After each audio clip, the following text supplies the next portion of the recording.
Welcome to economics classes. ನನ್ನ ಹೆಸರು ಸಿದ್ದೇಶ್ ಹುಲ್ಬಾಳಿ ಅಂತ. ಪ್ರಥಮವಾಗಿ ನನ್ನ ಚಾನಲ್ ನೋಡ್ತಕ್ಕಂಥ ವಿದ್ಯಾರ್ಥಿಗಳು ಸಬ್ಸ್ಕ್ರೈಬ್ ಮಾಡ್ರಿ, ಶೇರ್ ಮಾಡ್ರಿ ಮತ್ತು ಲೈಕ್ ಮಾಡ್ರಿ ಅಂತ ಕೇಳ್ಕೊಳ್ತಾ ಇಂದಿನ ಅರ್ಥಶಾಸ್ತ್ರ ವಿಷಯ ಸ್ಟಾರ್ಟ್ ಮಾಡ್ತಾ ಇದ್ದೀನಿ. ಇಂದಿನ ಅರ್ಥಶಾಸ್ತ್ರ ವಿಷಯ ತೆಗೆದುಕೊಂಡಿರ್ತಕ್ಕಂಥದ್ದು BF5 NEP ಅಲ್ಲಿ ಬರ್ತಕ್ಕಂಥ ಯಾವ್ದ್ರಿ ಅಂತಾರಾಷ್ಟ್ರೀಯ ಅರ್ಥಶಾಸ್ತ್ರ, ಅದಕ್ಕೆ ಇಂಟರ್ನ್ಯಾಷನಲ್ ಎಕನಾಮಿಕ್ಸ್ ದಲ್ಲಿ ಬರ್ತಕ್ಕಂಥ ಬಹಳ ಮಹತ್ವವಾದ ಮತ್ತು 15 ಅಂಕದ ಮಹತ್ವದ ಅಂಶವಾಗೈತಿ ಅಂತ ಹೇಳ್ತೀನಿ. ಅದು ಯಾವ್ದ್ರಿ ನಿರಪೇಕ್ಷ ವೆಚ್ಚ ಅನುಕೂಲತಾ ಸಿದ್ಧಾಂತ ಅಥವಾ ಸಂಪೂರ್ಣ ವೆಚ್ಚ ಅನುಕೂಲತಾ ಸಿದ್ಧಾಂತ ಅಂತ ಕೂಡ ಕರಿತೀವಿ. ಅದಕ್ಕೆ ಅಬ್ಸಲ್ಯೂಟ್ ಕಾಸ್ಟ್ ಅಡ್ವಾಂಟೇಜ್ ಥಿಯರಿ ಅಂತ ಕೂಡ ಇಂಗ್ಲಿಷ್ ನಲ್ಲಿ ಕರೀತಾರೆ. ಪ್ರಥಮವಾಗಿ ಅದರ ಅರ್ಥವನ್ನ ತಿಳಿದುಕೊಳ್ಳೋದಿಲ್ಲ ಬಹಳ ಮುಖ್ಯ.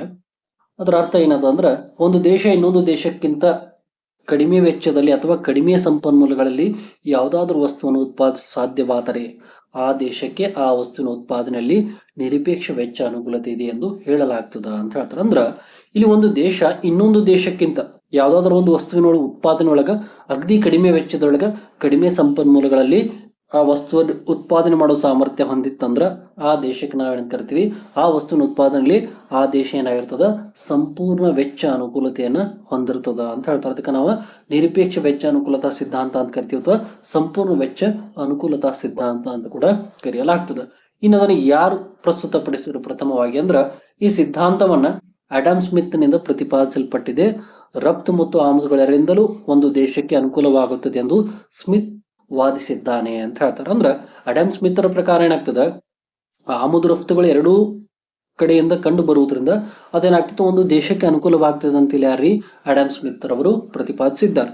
ಇನ್ನು ಅದೇ ರೀತಿ ಅವರ ಸಾಮಾನ್ಯ ಜೀವನದಲ್ಲಿ ಕೂಡ ವಿನಿಮಯದಿಂದ ಯಾವ ಪ್ರಯೋಜನ ದೊರಕುತ್ತವೆ ಅಂತ ಪ್ರಯೋಜನಗಳು ಕೂಡ ಅಂತಾರಾಷ್ಟ್ರೀಯ ವ್ಯಾಪಾರದಲ್ಲಿ ಲಭಿಸ್ತವೆ ಎಂಬುದು ಅವನ ಅಭಿಮತವಾಗೈತಿ ಅಂತ ಹೇಳ್ತಾರೆ. ಅಂದ್ರೆ ನಾವು ಸಾಮಾನ್ಯ ಜನಜೀವನದಲ್ಲಿ ಯಾವ ರೀತಿ ವಿನಿಮಯ ಮಾಡ್ಕೊಳ್ಳೋದ್ರಿಂದ ಏನೇನು ಪ್ರಯೋಜನಗಳು ದೊರಕ್ತವ, ಅದೇ ರೀತಿಯ ಅಂತಹ ಪ್ರಯೋಜನಗಳು ಕೂಡ ಅಂತಾರಾಷ್ಟ್ರೀಯ ವ್ಯಾಪಾರದಿಂದ ಲಭಿಸ್ತಾವ ಅಂತ ಹೇಳಿ ಯಾರು ಹೇಳ್ತಾರೆ, ಅಡಮ್ ಸ್ಮಿತ್ ರವರಲ್ಲಿ ಪ್ರತಿಪಾದಿಸ್ತಾರೆ.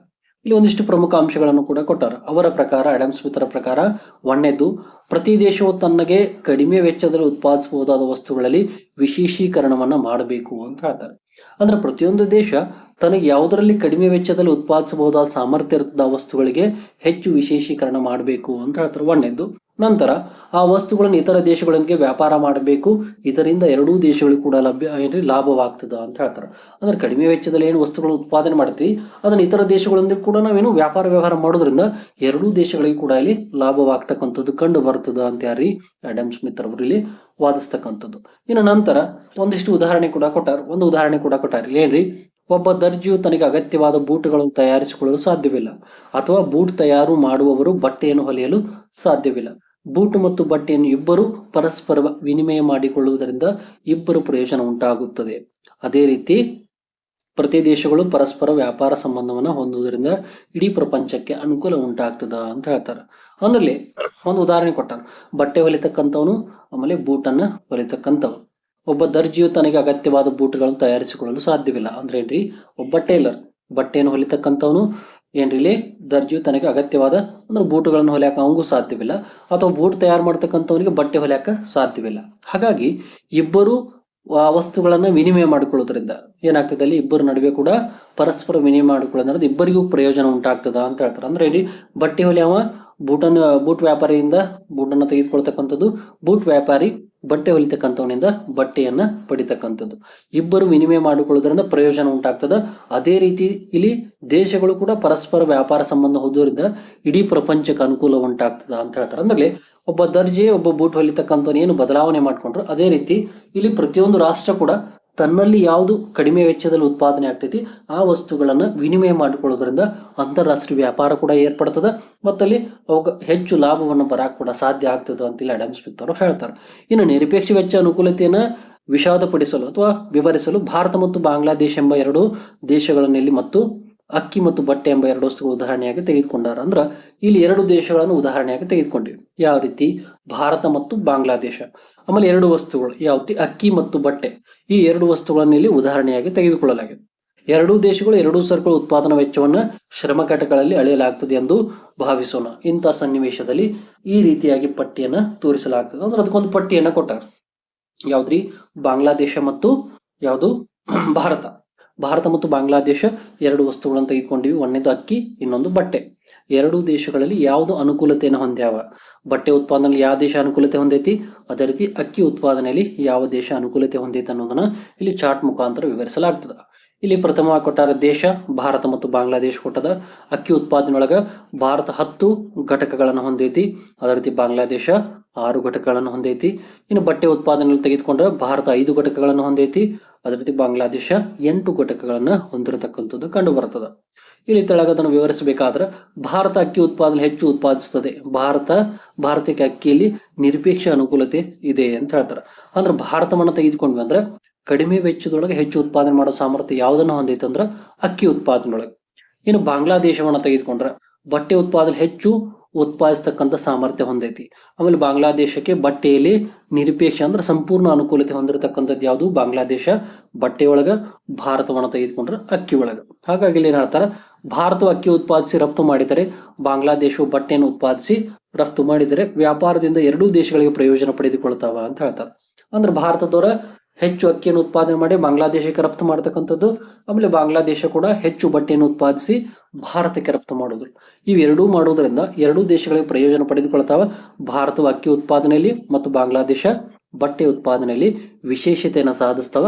ಹಾಗಾಗಿ ಎರಡೂ ಸರಕುಗಳ ಒಟ್ಟು ಸಂಯೋಜಿತ ಉತ್ಪನ್ನಗಳು ಕೂಡ ಎರಡೂ ದೇಶಗಳು ಉತ್ಪಾದಿಸಿದ ಅದಕ್ಕಿಂತಲೂ ಅಧಿಕವಾಗಿರ್ತದ ಅಂತ ಹೇಳ್ತಾರೆ. ಹಾಗಾಗಿ ಎರಡೂ ದೇಶಗಳಿಗೂ ಕೂಡ ಅನುಕೂಲತೆ ಕಂಡು ಬರ್ತದೆ. ಭಾರತಕ್ಕೆ ಅಕ್ಕಿ ಉತ್ಪಾದನೆಯೊಳಗ, ಬಾಂಗ್ಲಾದೇಶಕ್ಕೆ ಬಟ್ಟೆ ಉತ್ಪಾದನೆಯೊಳಗೆ. ಹಾಗಾಗಿ ಎರಡೂ ಅಲ್ಲೇ ಏನ್ ಮಾಡ್ತಾವ್ರಿ, ವ್ಯಾಪಾರವನ್ನ ಮಾಡುವುದರಿಂದ ಎರಡಕ್ಕೂ ಕೂಡ ಪ್ರಯೋಜನ ಆಗ್ತದ ಅಂತ ಹೇಳ್ತಾರೆ.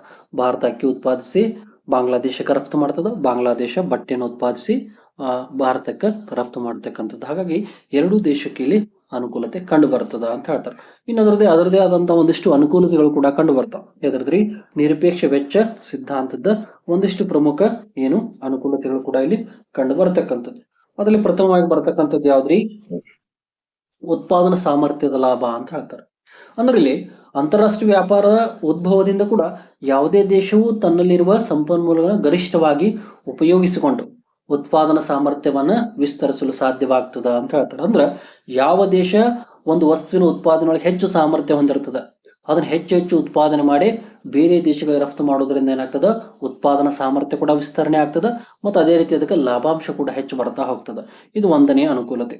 ಇನ್ನು ಎರಡನೇದು ನಿರಪೇಕ್ಷ ವೆಚ್ಚದ ಅನುಕೂಲತೆ ಅಂತ ಹೇಳ್ತಾರೆ. ಅಂದ್ರೆ ಯಾವ ಸರಕಿನ ಉತ್ಪಾದನೆ ಒಳಗ ಸಂಪೂರ್ಣ ವೆಚ್ಚದ ಅನುಕೂಲತೆ ಇದೆಯೋ ಆ ಸರಕಿನ ಉತ್ಪಾದನೆಯಲ್ಲಿ ತನ್ನ ಪ್ರಯತ್ನಗಳನ್ನ ಕೇಂದ್ರೀಕರಿಸಲು ಯಾವುದೇ ಒಂದು ದೇಶಕ್ಕೆ ಅಂತಾರಾಷ್ಟ್ರೀಯ ವ್ಯಾಪಾರ ಕೂಡ ಸಹಾಯ ಮಾಡ್ತದ ಅಂತ ಹೇಳ್ತಾರೆ. ಅಂದ್ರೆ ಯಾವ ದೇಶ ಕಡಿಮೆ ವೆಚ್ಚದಲ್ಲಿ ಹೆಚ್ಚು ವಸ್ತುಗಳನ್ನು ಉತ್ಪಾದನೆ ಮಾಡೋ ಸಾಮರ್ಥ್ಯ ಹೊಂದಿರ್ತದ, ಅದು ಹೆಚ್ಚು ಉತ್ಪಾದನೆ ಮಾಡಿ ಅದು ರಾಷ್ಟ್ರ ಮಟ್ಟದಲ್ಲಿ ವ್ಯಾಪಾರ ವ್ಯವಹಾರ ಮಾಡಕ ಅನುಕೂಲತೆಯನ್ನು ಮಾಡಿಕೊಡ್ತದ. ಈಗ ನಮ್ಮ ದೇಶವನ್ನ ತೆಗೆದುಕೊಂಡ್ರೆ ಅಕ್ಕಿ ಆಗ್ಲೇ ಹೇಳಿದೆ, ಅಕ್ಕಿ ಉತ್ಪಾದನೆ ನಮ್ಗೆ ಸಂಪೂರ್ಣ ಅನುಕೂಲತೆ ಐತಿ. ಅದನ್ನ ಹೆಚ್ಚು ಉತ್ಪಾದನೆ ಮಾಡಿ ಬೇರೆ ಬೇರೆ ದೇಶಗಳಿಗೆ ವ್ಯಾಪಾರ ವ್ಯವಹಾರ ಮಾಡೋದ್ರಿಂದ ನಮಗೆ ಹೆಚ್ಚು ಅನುಕೂಲತೆಯಲ್ಲಿ ಕಂಡು ಬರ್ತದ ಅಂತ ಹೇಳ್ತಾರೆ. ಇದು ಎರಡನೇ ಅಂಶ. ಇನ್ನು ಮೂರನೇದ್ದು ಏನದರಿಂದ ಅನುಕೂಲತೆ ಅಂದ್ರೆ ಹೆಚ್ಚುವರಿ ಲಾಭಕ್ಕೆ ಅವಕಾಶ ಅಂತ ಹೇಳ್ತಾರೆ. ಯಾಕಂದ್ರೆ ಅಂತಾರಾಷ್ಟ್ರೀಯ ವ್ಯಾಪಾರ ಪರಿಣಾಮವಾಗಿ ಒಂದು ದೇಶ ಉತ್ಪಾದನೆ ಹೆಚ್ಚಿಸಿಕೊಂಡು ಹೆಚ್ಚುವರಿ ಲಾಭಗಳನ್ನು ಗಳಿಸಲು ಶಕ್ತವಾಗ್ತದ. ಅಂದ್ರೆ ಹೆಚ್ಚುವರಿ ಲಾಭ ಪಡೆಯಕ್ಕೆ ಕೂಡ ನಮಗೆ ಅವಕಾಶ ಐತಿ. ಯಾಕಂದ್ರೆ ನಾವಿಲ್ಲಿ ಹೆಚ್ಚು ಉತ್ಪಾದನೆ ಮಾಡಿ ಬೇರೆ ಬೇರೆ ದೇಶಗಳಿಗೆ ವ್ಯಾಪಾರ ವ್ಯವಹಾರ ಮಾಡೋದ್ರಿಂದ ಹೆಚ್ಚುವರಿ ಲಾಭವನ್ನು ಗಳಿಸಕ್ಕೆ ನಮಗೆ ಅವಕಾಶಗಳಲ್ಲಿ ಹೆಚ್ಚು ಕಂಡು ಬರ್ತಾವ ಅಂತ ಹೇಳ್ತಾರೆ. ಇವು ಬರ್ತಕ್ಕಂಥ ಮೂರು ಪ್ರಮುಖ ಅನುಕೂಲತೆಗಳು.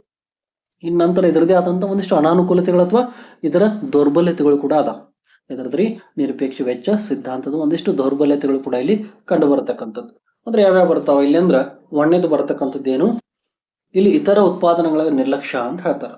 ಇಲ್ಲಿ ಈ ಸಿದ್ಧಾಂತ ಕೇವಲ ಶ್ರಮವನ್ನು ಮಾತ್ರ ಉತ್ಪಾದನಾ ಎಂದು ಪರಿಗಣಿಸಿ ಇತರ ಉತ್ಪಾದನೆಗಳ ಪಾತ್ರವನ್ನ ನಿರ್ಲಕ್ಷ್ಯಕ್ಕೊಳಪಡಿಸೈತಿ ಅಂತ ಹೇಳ್ತಾರೆ. ಆದ್ದರಿಂದ ಸಂಕುಚಿತವಾದ ಸಿದ್ಧಾಂತವಾಗೈತಿ ಅಂತ ಹೇಳ್ತಾರೆ. ಅಂದ್ರೆ ಕೇವಲ ಕಾರ್ಮಿಕನಿಗೆ ಬಹಳ ಮಹತ್ವತೆ ಕೊಟ್ಟೈತಿ, ಉಳಿದ ಉತ್ಪಾದನೆಗಳಿಗೆ ಯಾವುದೇ ರೀತಿಯ ಮಹತ್ವತೆ ಕೊಟ್ಟಿಲ್ಲ. ಉಳಿದ ಉತ್ಪಾದನೆ ಅಂದ್ರೆ ಭೂಮಿ ಆಗ್ಲಿ, ಬಂಡವಾಳ ಆಗ್ಲಿ, ಸಂಘಟನೆ ಆಗ್ಲಿ, ಅವಕ್ಕೆ ಯಾವುದೇ ರೀತಿಯ ಪ್ರಾಮುಖ್ಯತೆ ಕೊಟ್ಟಿಲ್ಲ. ಹಾಗಾಗಿ ಇದು ಉತ್ಪಾದನಾಂಗಗಳನ್ನ ನಿರ್ಲಕ್ಷ್ಯಕ್ಕೊಳಪಡಿಸ್ತದ ಅಂತ ಹೇಳ್ತಾರೆ. ಒಂದನೆಯ ನ್ಯೂನ್ಯತೆ ಅಥವಾ ಅನಾನುಕೂಲತೆ ಬರತಕ್ಕಂಥದ್ದು. ಇನ್ನು ಪರಿಪೂರ್ಣವಲ್ಲದ ಸಿದ್ಧಾಂತ ಅಂತ ಹೇಳ್ತಾರೆ. ಅಂದ್ರೆ ಸರಕಿನ ಉತ್ಪಾದನೆ ನಿರಪೇಕ್ಷ ವೆಚ್ಚ ಅನುಕೂಲತೆಗಳಿದ್ದರೆ ರಾಷ್ಟ್ರಗಳ ನಡುವೆ ವ್ಯಾಪಾರ ಏರ್ಪಡುತ್ತದೆ ಎಂದು ಈ ಸಿದ್ಧಾಂತ ಪ್ರತಿಪಾದಿಸದ. ಆದ್ರೆ ಸಂಪೂರ್ಣ ವೆಚ್ಚದ ಅನುಕೂಲತೆ ಇಲ್ಲದಿದ್ದರೂ ಸಹ ಇಲ್ಲಿ ವ್ಯಾಪಾರ ಏರ್ಪಡ್ತದ ಅಂತ ಹೇಳ್ತಾರೆ. ಅಂದ್ರ ಇಲ್ಲಿ ಅನುಕೂಲತೆ ಐತೆ ಅಂತ ಹೇಳಿ, ಅಂದ್ರೆ ಸಂಪೂರ್ಣ ಅನುಕೂಲತೆ ಐತೆ ಅಂತ ವ್ಯಾಪಾರ ಏರ್ಪಡ್ತದ ಅಂತ ಈ ಸಿದ್ಧಾಂತ ಹೇಳ್ತದ. ಅದ್ರದ್ದು ಅನುಕೂಲತೆ ಇರ್ಲಿಲ್ಲ ಅಂದ್ರೂ ವ್ಯಾಪಾರ ಏರ್ಪಡ್ತದ ಅಂತ ಇಲ್ಲಿ ಏನ್ ಮಾಡ್ತಾರ, ಟೀಕೆಗೆ ಒಳಪಡಿಸ್ತಕ್ಕಂಥದ್ದು. ಇನ್ನು ಇದರಲ್ಲಿ ಕೊನೆಯದಾಗಿ ಬರ್ತಕ್ಕಂಥದ್ದು ಯಾವ್ದ್ರಿ, ಪಾರ್ಶ್ವ ಸಿದ್ಧಾಂತ ಅಂತ ಕರಿತೀವಿ. ಅಂದ್ರ ಉತ್ಪಾದನಾ ವೆಚ್ಚ ಮತ್ತು ಆ ಮೂಲಕ ಲಭಿಸುವ ಅನಾನುಕೂಲತೆಗಳು ಕೂಡ ಪರಿಗಣಿಸಿ ಏನ್ ಮಾಡ್ತಾರ, ಆ ಮೂಲಕ ಸಿದ್ಧಾಂತವನ್ನು ಪೂರೈಕೆ ಭಾಗಕ್ಕೆ ಮಾತ್ರ ಗಮನ ನೀಡಲಾಗೈತಿ ಅಂತ ಹೇಳ್ತಾರ. ಅಂದ್ರೆ ಈ ಸಿದ್ಧಾಂತ ಏನ್ ಹೇಳ್ತದ, ಉತ್ಪಾದನಾ ವೆಚ್ಚ ಮತ್ತು ಆ ಮೂಲಕ ಲಭಿಸುವ ಅನುಕೂಲತೆಗಳನ್ನ ಪರಿಗಣಿಸುವ ಮೂಲಕ ಈ ಸಿದ್ಧಾಂತವನ್ನ ಪೂರೈಕೆ ಭಾಗಕ್ಕೆ ಮಾತ್ರ ಏನ್ ಮಾಡತ್ತಾರ, ಗಮನ ನೀಡಲಾಗೈತಿ, ಬೇಡಿಕೆ ಭಾಗವನ್ನ ನಿರ್ಲಕ್ಷ್ಯಕ್ಕೊಳಪಡಿಸಲಾಗೈತಿ ಅಂತ ಹೇಳ್ತಾರ. ಈ ರೀತಿಯಾಗಿ ಕಂಡು ಬರ್ತದ ಅಂತ ಹೇಳ್ತಾರೆ. ಇದು ಅನಾನುಕೂಲತೆ ಬರತಕ್ಕಂಥದ್ದು ಮೂರು ಅನುಕೂಲತೆಗಳು, ಮೂರು ಅನಾನುಕೂಲತೆಗಳು ಈ ರೀತಿಯಾಗಿ ಕಂಡು ಬರ್ತದ ಅಂತ ಹೇಳ್ತಾರೆ. ಈ ರೀತಿಯಾಗಿ ಬರ್ತಕ್ಕಂಥದ್ದು ಯಾವ್ದ್ರಿ, ನಿರಪೇಕ್ಷ ವೆಚ್ಚ ಅನುಕೂಲತಾ ಸಿದ್ಧಾಂತ ಅಥವಾ ಸಂಪೂರ್ಣ ವೆಚ್ಚ ಅನುಕೂಲತಾ ಸಿದ್ಧಾಂತ ಈ ರೀತಿಯಾಗಿ ಕಂಡು ಬರ್ತಕ್ಕಂಥದ್ದು. ಇದು 15 ಅಂಕಕ್ಕೆ ಬರತಕ್ಕಂಥ ಪ್ರಮುಖ ಅಂಶವಾಗೈತಿ ಅಂತ ಹೇಳ್ತಾ ನಾನು ವಿಷಯವನ್ನ ಇಲ್ಲಿಗೆ ಮುಕ್ತಾಯಗೊಳಿಸ್ತಾ ಇದ್ದೀನಿ. ಎಲ್ಲರಿಗೂ ಧನ್ಯವಾದಗಳು.